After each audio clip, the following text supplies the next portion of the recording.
Buen día. Mi saludo fraterno y carriónico al doctor Eduardo Segarra, presidente de la Academia Nacional de Medicina, y en su persona a los distinguidos miembros asistentes a esta tertulia. Vamos a referirnos en esta tertulia carriónica a algunos aspectos muy conocidos, pero que es necesario rememorarlos para cohesionarlos. Algunos aspectos poco conocidos, que es necesario explicarlos, y algunos aspectos desconocidos o poco difundidos, que es necesario rescatarlos. El primer hecho histórico que tiene importancia de resaltarlo, aparentemente es una sutileza, pero Daniel Carrión tuvo ese nombre cuando fue bautizado. Fue posteriormente, cuando él estaba en la Facultad de Ciencias, en 1878, que él se puso el sobrenombre, agregó a su nombre el Alcides. De ahí nosotros podemos calificar el temple de este personaje importantísimo, que trató de semejarse a un héroe griego, héroe fantástico, extraordinario de poder y de fuerza, Alcides, que fue el alias de Heracles, el gran griego, y el Hércules romano. De manera que esa es una parte importante que esclarecemos para catalogar a nuestro personaje, el temple del hombre desde muy joven. En segundo lugar, vamos a establecer otra verdad histórica. Daniel Alcides Carrión no nació en Cerro de Pasco. Daniel Alcides Carrión nació en Quillacocha. Quillacocha es una villa que está a más de 4 kilómetros de Cerro de Pasco. Un lugar sumamente importante y tan importante como Cerro de Pasco. Su nombre viene de dos voces quechuas, Quiula, que significa ave, y Cocha, lago. El lago de las aves. Era el hábitat de las aves. Y además de un pez comestible muy agradable, que era el chashuán. El chashuán consumido. A las orillas de ese lago se erigió la ciudad de Quillacocha.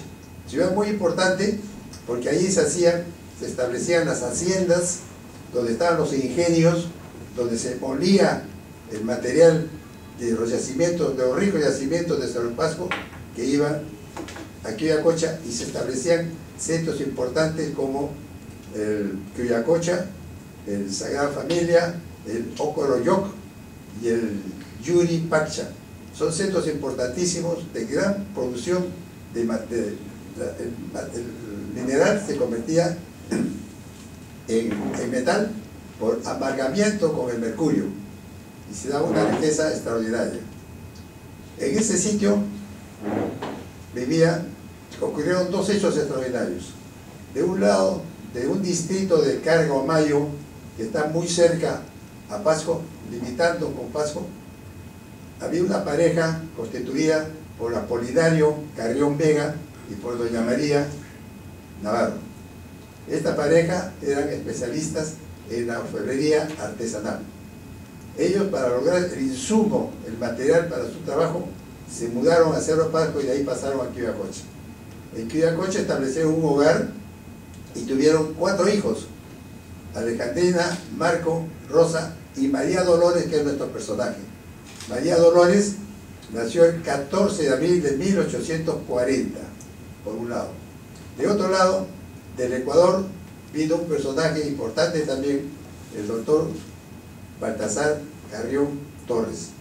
Este señor vino a nuestro país autoexiliado, porque en esa época un general venezolano, pero afincado en el Ecuador, el prócer de la independencia del Ecuador y presidente del Ecuador, tuvo una aventura peligrosa de establecer una monarquía entre el Perú y Ecuador.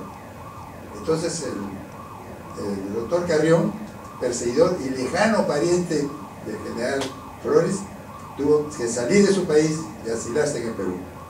Llegó al Perú en 1851 con 2 títulos, el título de médico y el título de abogado. Ambos fueron registrados en su respectivo momento, y ya cuando se registró el título de médico para poder ejercer, ya no existía el protomedicato, sino existía la Junta Médica de Medicina, instalada por Ramón Castilla, en 1848 y se registró en el Ilustre Colegio de Abogados para también ejercer la profesión. Entonces, atraído por la gran riqueza y la bonanza de Quillacolcha, el doctor Carrión emigró a Quillacolcha.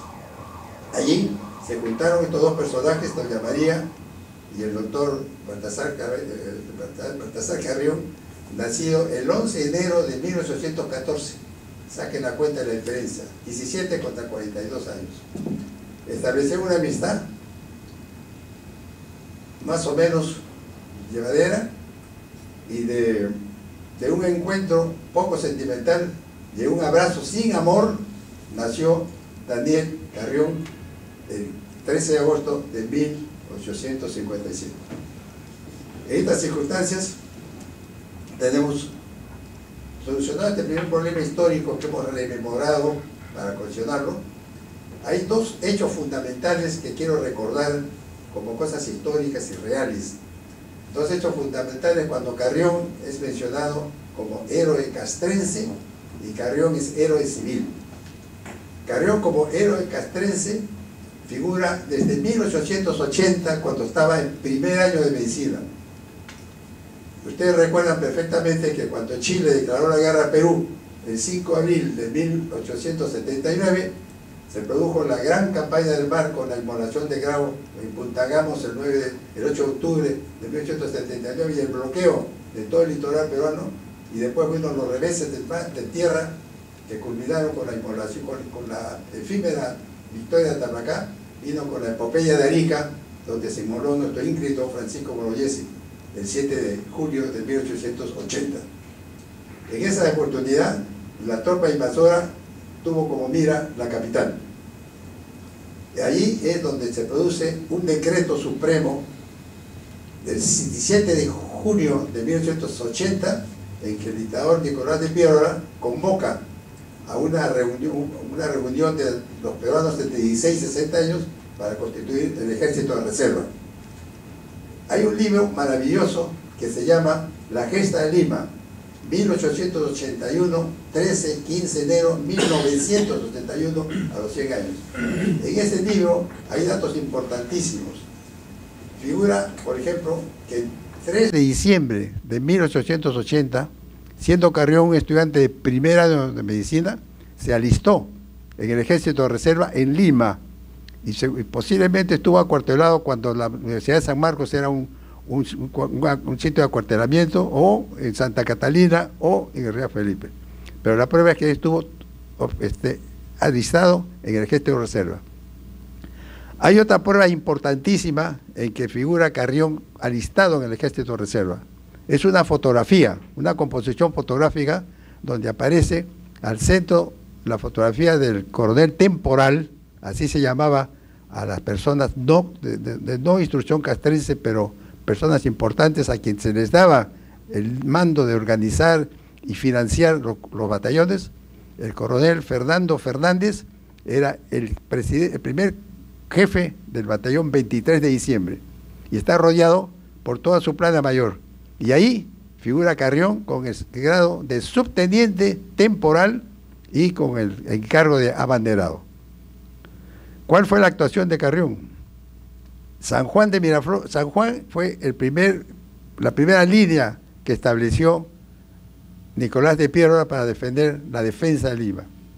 En esa línea, la primera línea, según el libro que menciono, existe un esquema de organización y distribución de las fuerzas peruanas en la línea de San Juan. Ahí figura el jefe del tercer regimiento, es el coronel Pastor, Elías Pastor Medina. Él tenía a mando 4 ejércitos y el tercero estaba constituido por el coronel Pastor. Y ahí habían 7 batallones, y en un batallón era el batallón 23 de diciembre. Con eso estamos demostrando que Carrión actuó con el batallón 23 de diciembre en San Juan. Y ante el revés de San Juan vino la defensa de la defensa de los reductos de Miraflores, el 15 de enero. El mismo coronel Pastor, que facturaba el tercer regimiento, en el cual estaba también el 23 de diciembre. Entonces el 23 de diciembre, estando Carrión, también actuó en el segundo revés. ¿Cuál fue la acción de Carrión? Carrión, en segundo año de medicina ya, actuó como un practicante de medicina en las ambulancias de guerra, conduciendo a los heridos, apoyándolos física y anímicamente, apoyando para recuperarlos. Y además, según la disposición vigente, ayudaba a enterrar a los soldados inmolados. En esa forma, Carrión fue catalogado como un héroe militar sobreviviente, al igual que lo fue Cáceres, Avelino Cáceres, Lizardo Montero, Elías Bondemonzón y otros patriotas más. De manera que esa es la primera acción de Carrión, héroe castrense. La otra base fundamental que es necesario que la conozcamos, la discutamos, es la parte poco conocida. Carrión, héroe civil. Carrión, héroe civil.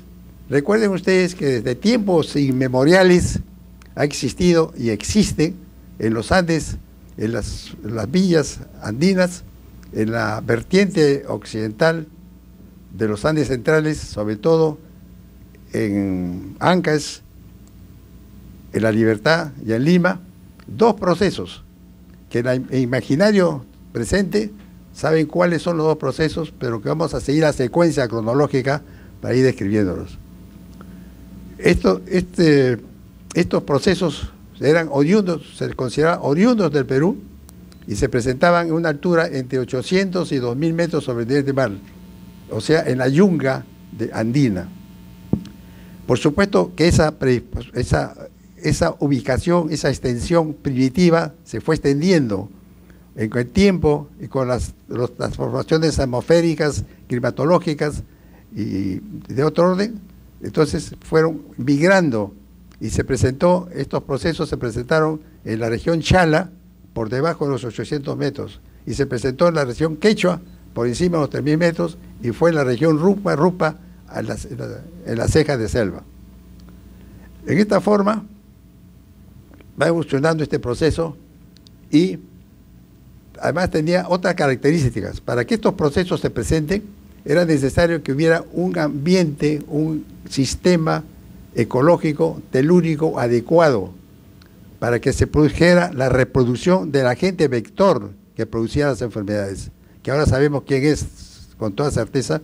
Entonces era un agente vector que se suponía que existía, y para eso tenía que haber un valle adecuado, profundo, con grandes temperaturas en el día, con grandes fríos en la noche, con muchas lluvias desde diciembre hasta mayo, con un terreno fangoso, cienagoso, que desde la época de Hipócrates se conocía, y lo mencionó muchas veces Galeno en su tiempo, que los terrenos pantanosos y cienagosos eran la causa de todas las enfermedades.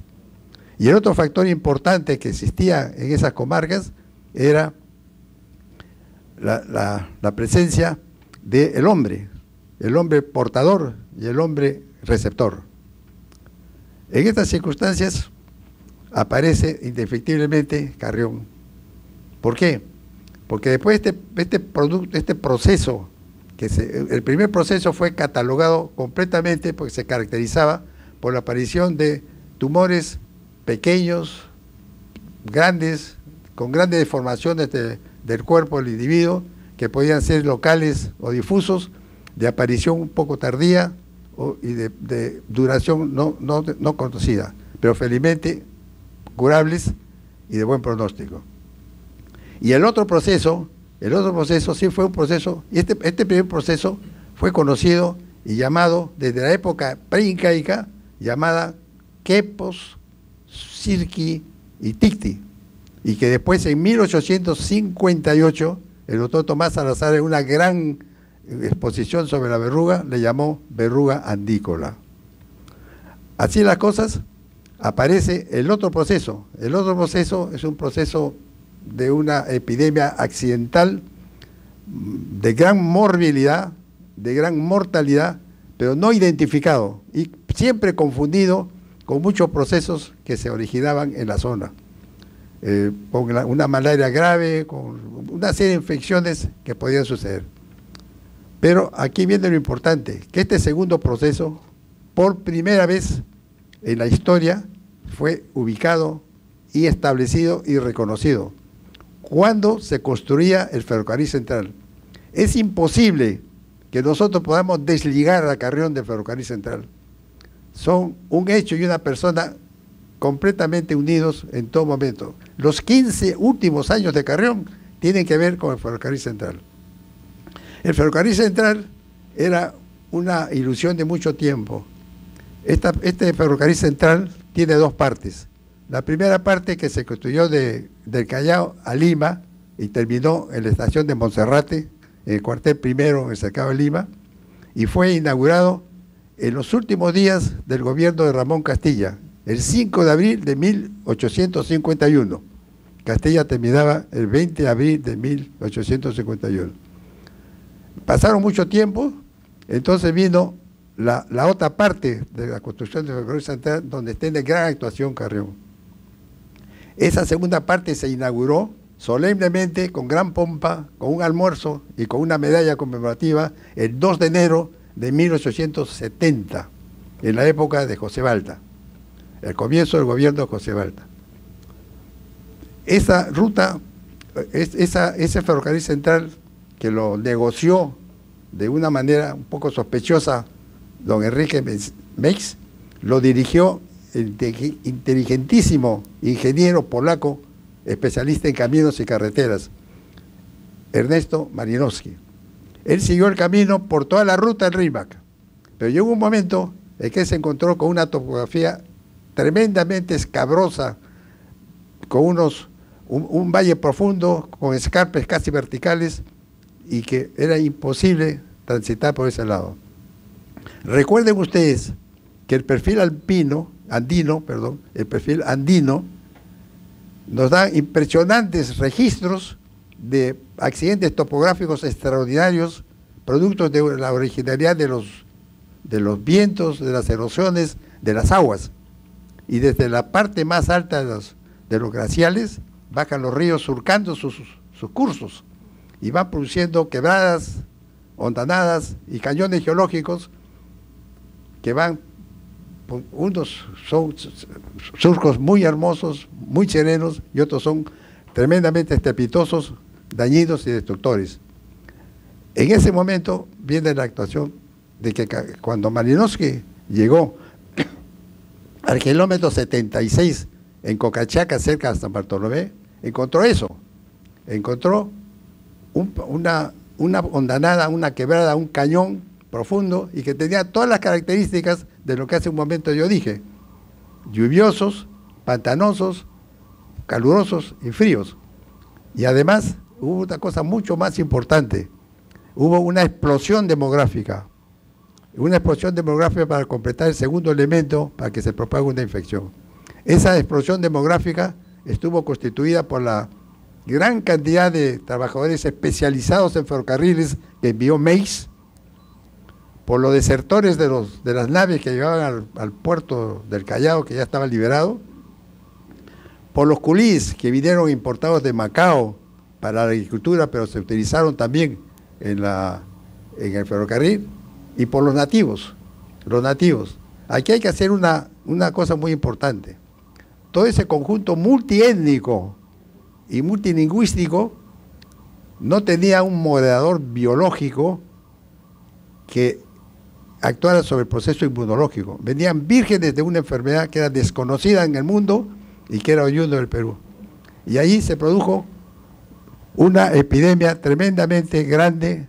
De los 17.000 personas que concurrieron a esa construcción, se dice que murieron más de 7.000.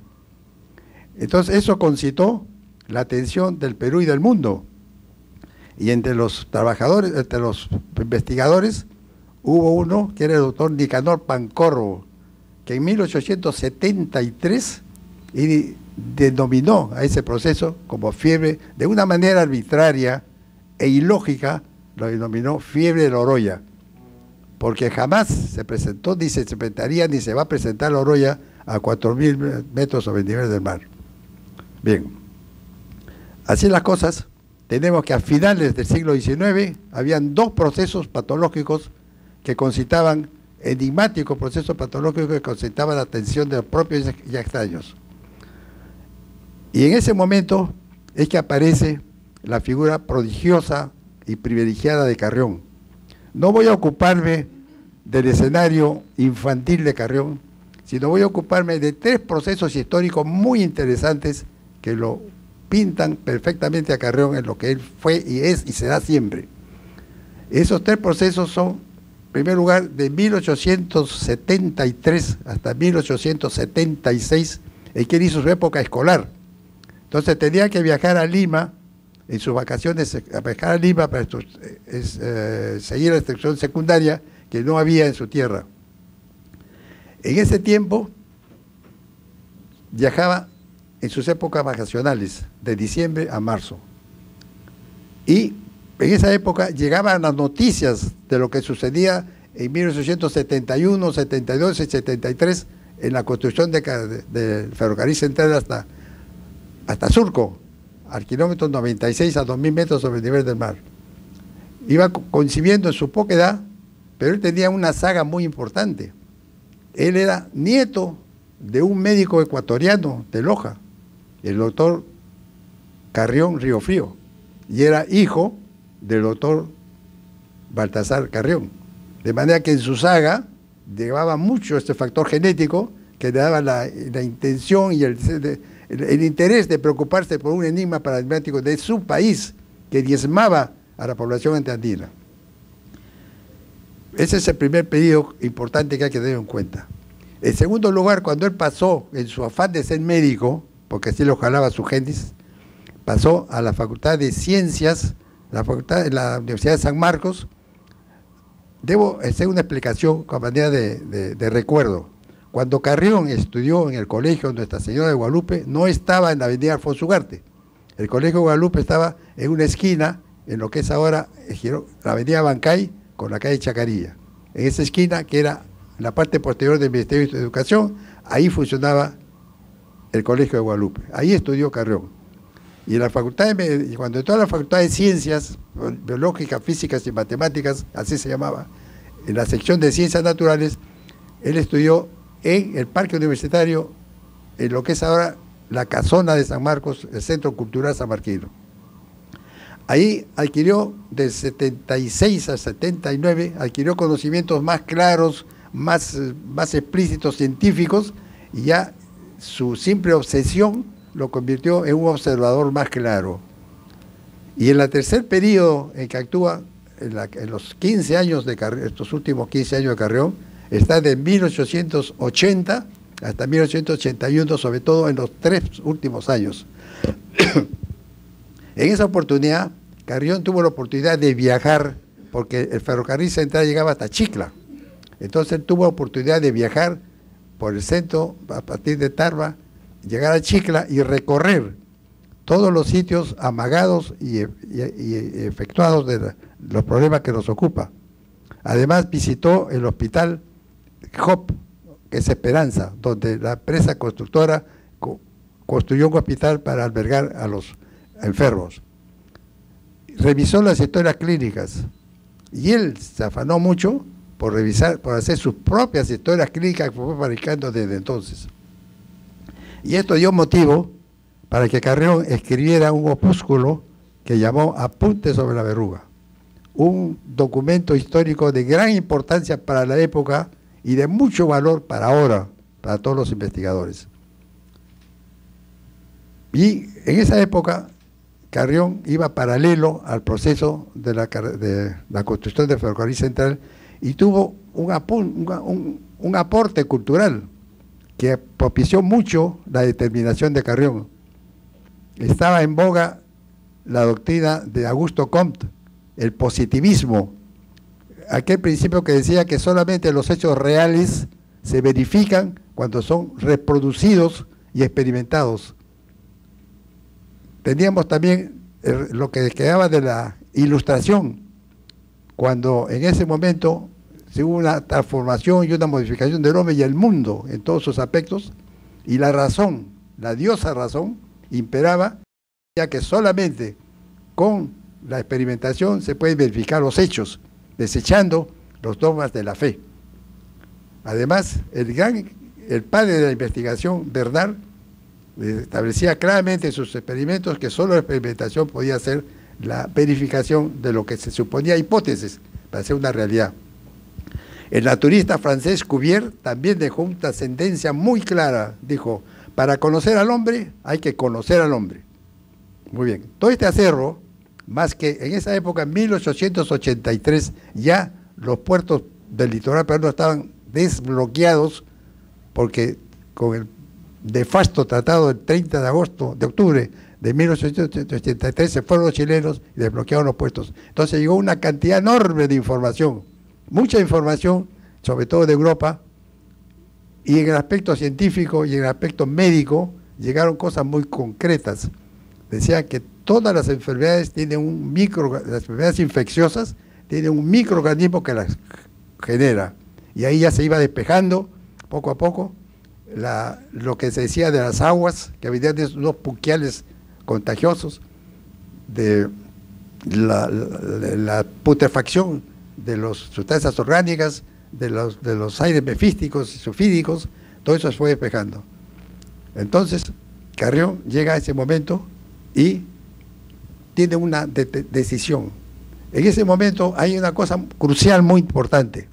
La Academia Nacional de Medicina, la Academia Libre de Medicina, que se instaló en 1884 y se instaló solemnemente el 29 de julio de 1885, convocó en su instalación inaugural y solemne, instaló un concurso sobre la verruga, especificando que fuera sobre la etiología, la anatomía patológica y su distribución geográfica. Segundo punto crucial, el chileno Vicente Izquierdo, que no podemos negar que fue un ilustre investigador chileno, fue uno de los que llegó con la tropa invasora al Perú, se ejerció su profesión como médico en el Hospital 2 de Mayo, que había sido inaugurado el 28 de febrero de 1875, y ejerció allí, conoció algo de las verrugas, y cuando llegó el 83 se fue a su país. Entonces allí, como jefe de la cátedra de histología, recibía muestras tumorales maceradas en alcohol, y en 1885 publicó un artículo muy importante, muy claro, muy preciso, y dijo, que lo tituló El microbio de la verruga, con gran entusiasmo, y describió un microorganismo efectivamente que le encontró en los tumores. Entonces aquí viene el tercer aspecto. Carrión, patriota otra vez, dice lo que ustedes conocen: los chilenos han ganado en la guerra, pero no nos van a ganar en la ciencia. Y tomó una decisión. Ustedes saben que las decisiones de las personas son a veces acertadas y a veces desacertadas. Cuando es una decisión acertada, enseñamos. Y cuando es una decisión desacertada, aprendemos. Carrión tomó una decisión acertada, voluntaria, científica y de mucho valor, Tomó la decisión de inocularse para demostrar su verdad, de que la verruga peruana es una enfermedad infecciosa producida por un microorganismo y que es inoculable. Ese episodio último fue en la sala de Nuestra Señora de la Merced, en el Hospital 2 de Mayo, el 27 de agosto, en presencia del honorable Leonardo Villar, jefe de 3 salas del Hospital 2 de Mayo, la de Santana de Medicina, la de Dolores de los Pagantes y la de Nuestra Señora de la Mercedes, donde estaba un paciente que buscó acuciosamente Carrión, el muchacho de 15 años huancaíno, Carmen Paredes. Entonces fue resuelto con una lanceta de vacuna a sacarle un exudado de esa verruga. Intentó autoinocularse, pero como era la región deltoidea en la que tenía que maniobrar, entonces el médico de la sala, el doctor Evaristo Chávez, lo ayudó y le hizo las escoriaciones a uno y otro lado. 27 de agosto, que debemos propiciar todos para que se titule a ese día, el 27 de agosto, como el inicio de la medicina experimental en el Perú. Ya el proyecto está presentado en el Congreso, esperemos. Bien, entonces viene, después de esta inoculación, Carrión comenzó a hacer la anotación de todo lo que iba sintiendo y lo que iba pasando, hasta que el 17 de septiembre se inicia el proceso. Y se inicia un proceso con gran cantidad de síntomas y signos físicos y mentales. Fue una apoteosis, lo sufrió con un estoicismo de gran valor, extraordinario. Hasta que llegó el 26 de septiembre, que ya no pudo aportar nada, le comisionó a sus 6 amigos leales, Julián Arce, Mariano Arcedán, Mestanza, Medina, Montero, para que apuntaran lo que él veía, dijo, vean, apunten lo que ustedes vean y yo siento. Hasta que llega por fin, después de esta epopeya extraordinaria, de una aventura que iba a terminar en la muerte, el 4 de octubre viene lo que yo considero, y ustedes deben considerarlo, como muy importante, es el momento crucial en que Carrión hace la unión, la unicidad de los procesos. Él le dijo a sus compañeros, hasta este momento yo creí que estaba afectado por el periodo febril premonitorio de la erupción verrucosa, pero ahora estoy totalmente convencido de lo que estoy afectado es de la fiebre que murió nuestro amigo Orihuela, que le diagnosticaron fiebre de Oroya. Y yo creo, dijo, estoy seguro que ambos procesos, la fiebre y la Oroya y la verruga, son el mismo proceso, según le oí decir, dice él, al doctor Alarco. Entonces, ese es el momento, indiscutiblemente, el momento cumbre, porque después vinieron 2 días más en que termina Carrión inmolándose, ofrendando su vida en favor de la humanidad. O sea, Carrión es héroe militar defendiendo el honor de la patria y es héroe civil ofrendando su vida por la humanidad. Yo creo que por aquí podemos parar un momento a algunas preguntas, porque hay muchas cosas más que hablar, pero pueden surgir en el debate, para no pasarme de la hora. Muchas gracias, señor presidente.